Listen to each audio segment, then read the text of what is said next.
spell Scott's name now. Oh, yeah. So, all right, well, we will get going here. Has everybody had a chance to read the minutes from last time? Motion to approve them?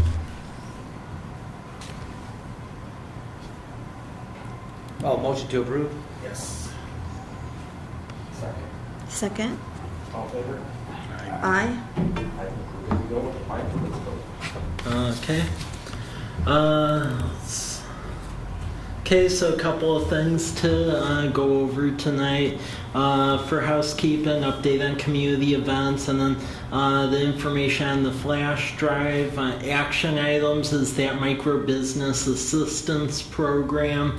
And then reports. We'll go over the home occupation code again, and if the commission thinks that it's okay where it's at, it'd be good if we could have a recommendation to forward it to planning commission. Otherwise, it can be continued, and then if there's time left, starting to work on the action plan items for what you all want to see for implementation of the economic development plan.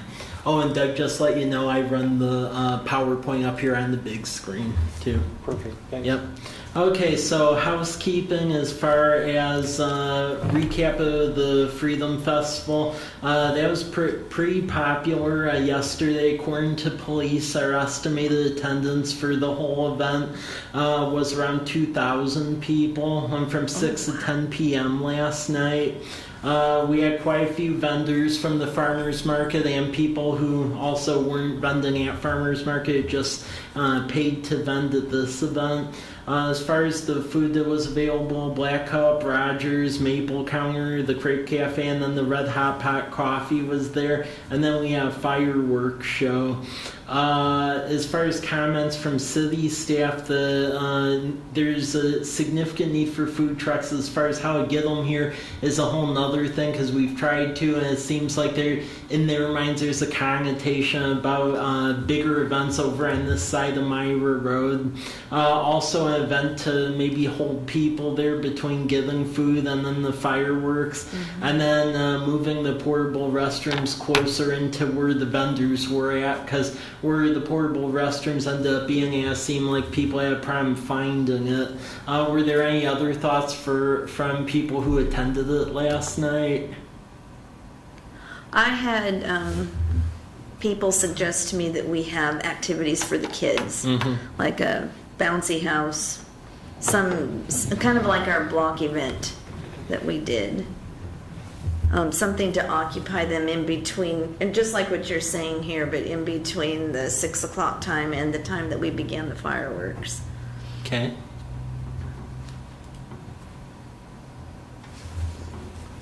Any other ideas or?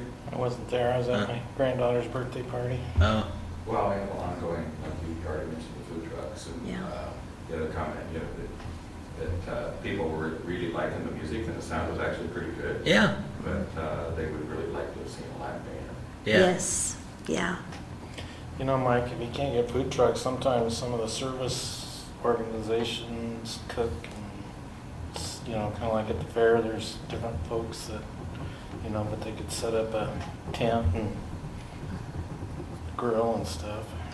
Well, and didn't our chief say that we could open up, or that the high school was going to open up their hamburger stand?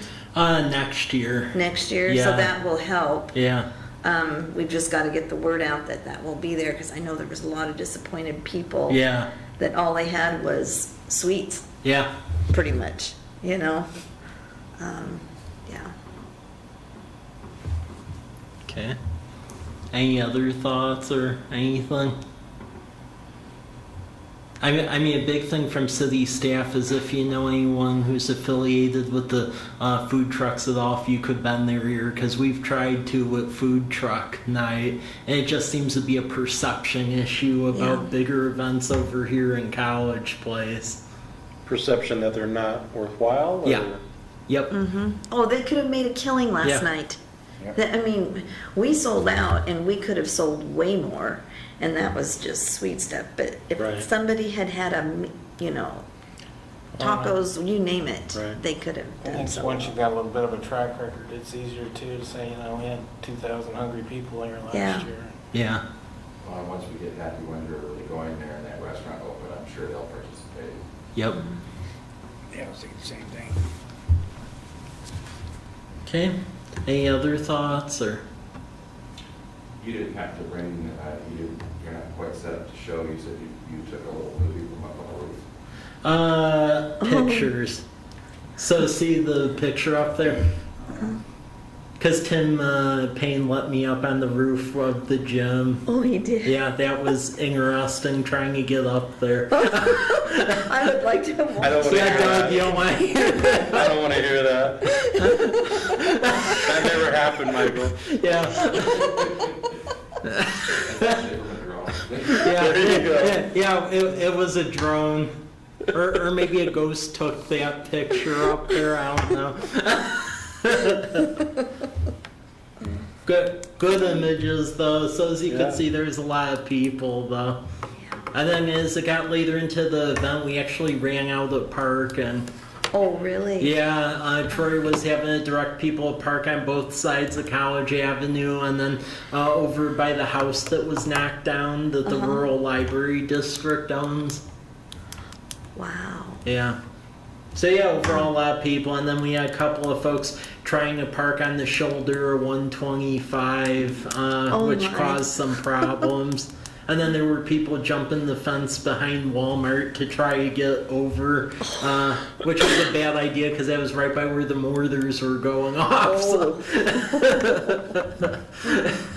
Oh, my. Yeah, good event though, and the general premise from here on out is that the 4th of July events, just because their campus is really designed for events like this, we want to have the 4th of July stuff down at the high school, and then Winterfest will be between City Hall campus and the old Rogers site, so that way everything's equitably divided. Yeah. Yeah. Yep. Okay, well that's a recap of that. Farmers market, just to keep everyone up to date on that, that's been going well as too. We've been holding our own with vendors. That's here in the City Hall parking lot. We do have a teriyaki food truck now, and they've been selling quite a bit of stuff, so they're in it for the long haul now. Our market has been accepted by USDA in the state now, so we do accept EBT and SNAP now here, and people have been using that. And then the coordinator is going to be looking at theming some days going into August and September, but that's grown exponentially compared to last year. So, any thoughts on that, Daryl or Kelly, since both of you vended that? No, I just please that continues to seems to keep growing. Yeah. There again, it's the food trucks, getting the food Yeah. trucks there. Yeah, and I'm just unsure how to You're off. overcome that weird perception issue Yeah. that people have. You would think with the pictures in the press they would, get over it, but it Yeah. seems like it's still there for some reason. So yeah, that keeps growing, and then the next event too will be later on in July. So thanks Pacific Power Foundation, we end up getting our big inflatable movie screen. So we're going to be doing movies in the park, and for these events, we're actually going to be co-sponsored throughout the summer by the new Rotary Club and Pocket INET. So the first movie will be Princess Bride, and it'll be going on starting at 8 p.m. First one will be Thursday, July 26th at Lions Park. And then we also view this as an outreach event for police and fire, because some folks have stated to the city that they would like to see almost like a local national night out. We have the valley-wide one, but there's folks who would like something like that over here in College Place. So that's like it'll be like a hybrid event in a way. And then based on the success of this, we plan to do follow-up ones at different neighborhoods in College Place. The next one will be August 16th over at Kiwanis Park. And then we'll see about doing a third one probably in early September at Harvest Meadows Park across 125.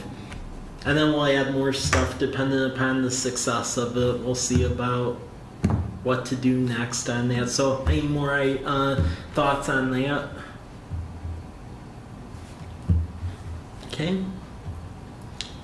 Okay, economic development flash drive. I was made aware by some that apparently the flash drives for some computers weren't working apparently, so I did post it up on Dropbox. So you can look at it all on there. You can click on the various folders and see what all the documents are. So I sent that link out, so take a look at it and then let me know what your thoughts are the next meeting on that. Okay, I will wait on this one for Brian Duvall to get over here. The next one is this home occupation definition one. I don't know if you've all had a chance to look at this, but the premise here is that we really don't have a good code in place of how to deal with home occupations. And home occupations are businesses that operate in residential areas, in family homes and so forth. And it's fine if you're running essentially mail order operations or small things where it isn't really attracting a lot of traffic, but we're starting to have folks running large-scale plumbing operations and taxi cab companies and a bunch of other things in residential neighborhoods, and it's starting to become an issue. So since we're about through our comprehensive plan update, the next step is revising the development regulations. Development regulations will take the whole last half of the year. But the general premise is so Planning Commission could start debating about what they want in this. I wanted the Economic Development Commission to have the first stab at the home occupation. And pretty much it's just this establishes essentially a definition of what is a home occupation and then what is permitted and what isn't permitted. A lot of this was borrowed from some recent successful code that was adopted over in Burlington, Washington, that's been upheld, because whenever we're looking at doing code updates or amendments, I try to look at cities that have passed it and it's where it's been actually upheld in court, so we don't have to go back to the drawing board. This one has been.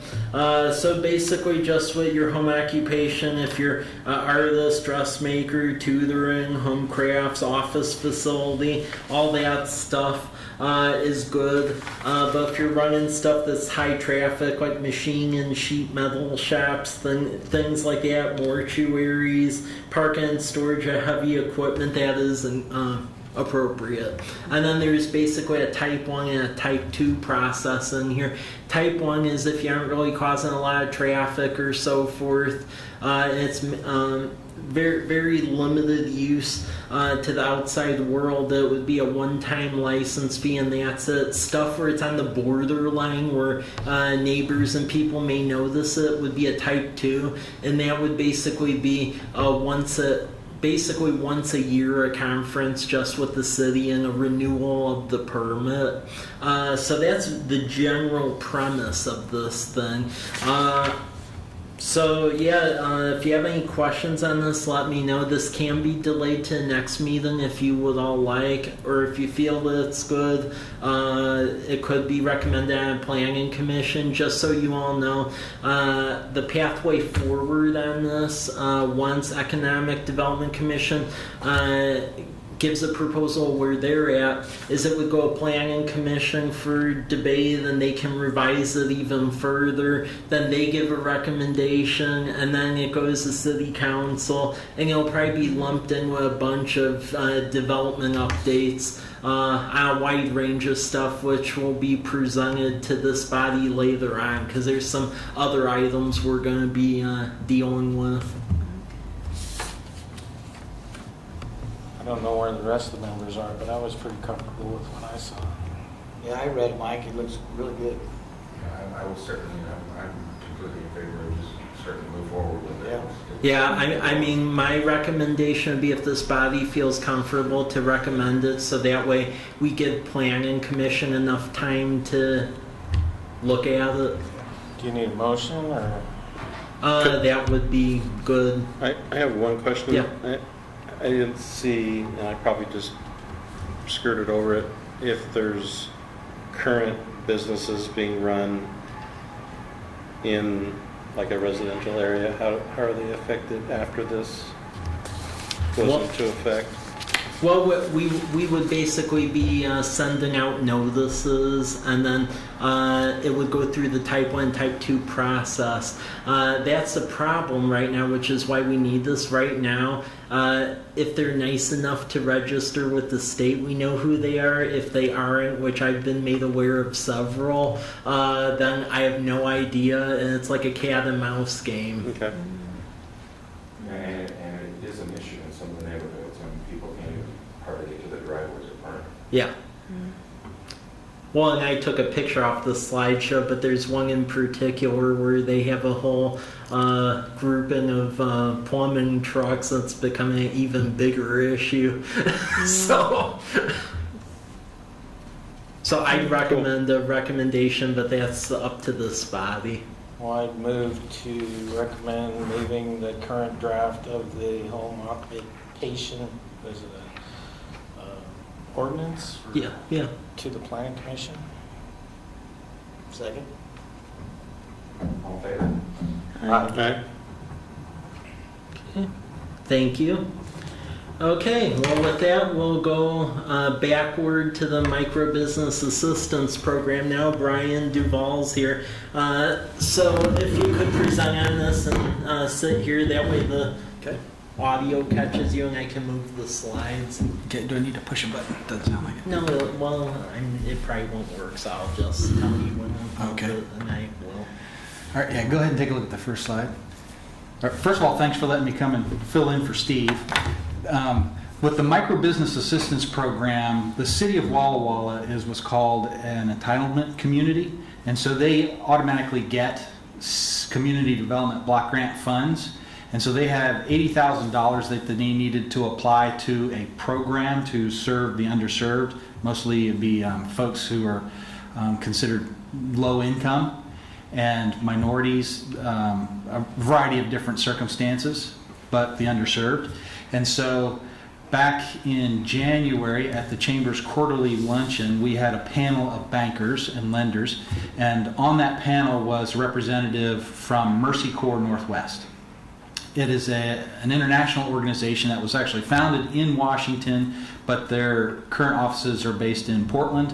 They also have a branch office up in Seattle.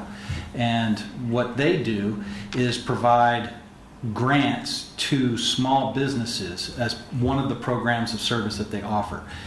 So there were representatives from the city of Walla Walla in the audience the day of this luncheon, saw this program, made contact with Mercy Corps and said, we'd like to bring what you're doing to this side of the state. And so they reached out, they started negotiating, and so the city of Walla Walla has said, we're going to put our community development block grant funds to this program. Mercy Corps came back and said, okay, we need about $110,000 to launch this program here in Walla Walla. They will be responsible for hiring an individual, so they're writing an SBA grant to pay for the staff person. The candidate is from Argentina, I believe. She's bilingual, and so she would be the one teaching the program, so there's a learning element to it. All the applicants would complete a 6-week business fundamentals course that's required. In order to be accepted into the program, they have to meet certain financial requirements. Number one, they have to be 80% or less of the median household income. They need to have total net worth of $20,000 or less. That's excluding their home and their primary vehicle. Their business needs to be small, considered a micro business, so 5 employees or fewer. That's counting themselves in that. If they meet these different program requirements. They can apply and go through the program. They have to complete the 6 weeks of business fundamentals. They will be developing knowledge and skills on evaluating their business idea, their market, their viability, cash flow, all the basics for running a successful business. And then at the end of the 6 weeks, if they stick with it and complete it, they're also, during this process, setting up what's called an individual development account, an IDA account. The IDA account is managed by Mercy Corps, and they will monitor. Each participant needs to save approximately $86 a month for the 6-month period of the total program. So by the time they're completed, they will have saved $500.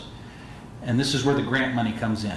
There's an $8 match for every dollar they save. So they can graduate from the program with $4,000 grant plus their $500, and they will then work on to getting their business plan mapped out.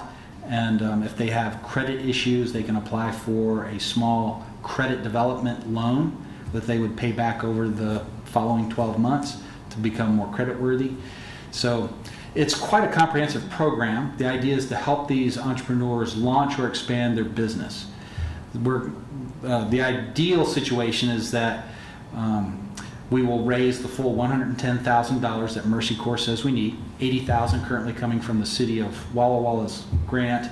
We're currently reaching out to banks, all the financial institutions, banks and credit unions in the Walla Walla area to raise the extra $30,000 needed to launch. The average cost per participant is about $7,300, with $4,000 of that being their grant money. And so the drawback to the way it's currently funded with the city of Walla Walla is that their grant money is only eligible for city of Walla Walla residents. But the good news is Michael, having great foresight, has already applied for a community development block grant, and I think you said the city was open to putting up about $15,000 of that towards city of College Place residents to participate in the program. If you win the grant, that would be awesome. Yeah. And then, so that would make about 2 participants to come through the program. We will be reaching out to Milton Freewater, the county. The Port of Walla Walla has committed $5,000 towards covering expenses of the program. So that's helping us having to only raise, say, $25,000 from the banks as opposed to the full $30,000. And so we're going out, we're trying to fundraise now. Just moments ago, I was with Baker Boyer, and so far all the main banks have said yes, they're interested. It's just a matter of timing and getting in their budget as to how much they're willing to do. But we're pretty positive that we're going to get what we need. Ultimately, to make this a long-term program, we're going to have to go after the legislature to see if they will write in some language that would guarantee state funding. That's how Oregon does it. There's over $375,000 a year that goes to Portland's office of Mercy Corps Northwest. So they've got operating funds. They've got grant money there to run several cohorts a year, and they don't have to constantly be asking local contributors to donate. The vision is that this isn't a City of Walla Walla program. It's a community collaborative program with a lot of partners. We are asking the key contributors to assign somebody who would be on the advisory board as oversight for the operation of the program. And in year 2, it would eventually move into the Chamber of Commerce as a program that the Chamber would administer and kind of manage with the board of advisors of the key financial partners.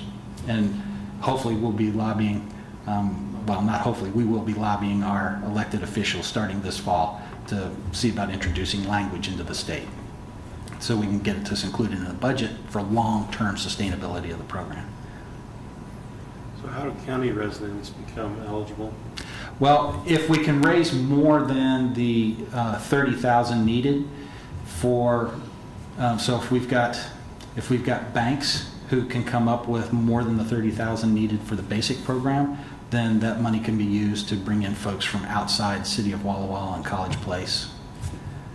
And this was brought to this body tonight because while I did fill out the community development block grant, because we're under the threshold, which is why Walla Walla, they get their own direct CDBG money, and we have to compete with all the other small towns with the state one. So if we get that money, that's good, but if we don't, Harvey and I were going over a budget, and luckily because our sales tax is up with Walmart, and luckily some of the money we delegated to the youth rec program, we were able not to have to delegate as much of it because I was able to get a grant from Walmart to backfill some of that. So we actually do have a little bit of room in the budget to fund some of this regardless. So and in the budget, we think we can swing about roughly 7,300 or so. However, in talking with City of Walla Walla, it sounded like they wanted to do this contract with Mercy Court Northwest sometime this month in July. Brian presented this to the city council. Ultimately, our city council directed me to present it to you all because they wanted to make sure the Economic Development Commission was okay with it. So ultimately, I'm looking for an action on yay or nay, whether or not to contribute the $7,300, and then that way College Place residents could participate in this, because the window in which Walla Walla wants to do the contract with Mercy Court Northwest is relatively slim. And with that State of Washington CDBG application, I filled that out before even knowing about this. This was just something I was looking into with Craft 3 at the time, but we aren't going to know whether or not we get the CDBG funds until September or so, which will be too late. So that's ultimately why we're presenting this, about whether or not you're all okay with allocating 7,300 so that way College Place residents can participate in this. Otherwise, it'll just be a City of Walla Walla thing, and that won't, yeah. We've already got about 25 applicants, mostly Hispanic speaking, Spanish speakers. The idea is that we would serve minority-owned businesses, women-owned businesses, recently released from, say, the penitentiary. These are all folks who don't qualify for traditional banking and financing, but may have viable business opportunities to pursue. So it's definitely a worthwhile thing. Plus with college, the community college, they're rolling out their entrepreneur bachelor's degree program starting this fall. And so they're really excited to be on board with it. It'll be a potential pipeline. They're graduating students to launch their businesses using these resources and pitch it. Youth entrepreneurs are another possible source of applicants for it. So we think that there's going to be high demand. I mean, the word's only just now getting out. We already have 25 people applying. Wow, that's awesome. Yeah, that's it'll catch on quick. You're going to have a lot of people wanting to do it. So what's really going to be the criteria to pick and choose? Well, they got to meet the Well, you're going to see a financial lot of incomes. people with that. I mean, not Right. just minorities. Right. You know, There I mean, is. so- Each business application will be vetted by the folks at Mercy Court. They've been doing this for more than a decade. They have a very strong success track record. The idea is not to just pump people through it, but it's also a fair amount of time requirement and some savings. It's going to require discipline. And so they're going to be looking at who can stick it out and make a go of it. If it's somebody who's at the threshold of closing their business because life is just consuming every possible penny that they have, they're probably not a strong enough candidate. And this isn't meant to pull somebody out of a hole, Right. right? Yeah. It's to educate and bring new businesses. So Right. how can this little program, we educate these kids or these entrepreneurs here, we want them to start their businesses here in the valley. That's exactly right. So Yeah. we're not gonna just give free information or free tutelage to that. So is there any, I won't say guarantee that, you know, you give them the knowledge, show them how to make a business plan, you show them how to do all this and that. What's in it for the city? Well, for us, I say us, for the city of Walla Walla, since they're the primary funder right now, the requirement is that their business needs to be located in the city of Walla Walla. Oh, okay, there you go. I didn't catch that one. Yeah. And so, yeah, you can make that same stipulation. I like that one, yeah. Yes, I mean, that really will build our pipeline of micro businesses, which is what we want for College Avenue corridor and our small business district. So I see this as like a micro incentive program. Right. I think it's a great program, and I fully support it, but somebody needs to talk to that young lady when she's presenting to a room full of business people, not to refer to herself as the free money lady. That doesn't go over too well. I reckon not. Okay, I will pass that along to her. I reckon. But yeah, if you're all comfortable with it, we really would like a motion tonight. That way it can go through our chain of command and we can get in under the line on this, so we can be a sub agent on the contract with Mercy Court Northwest.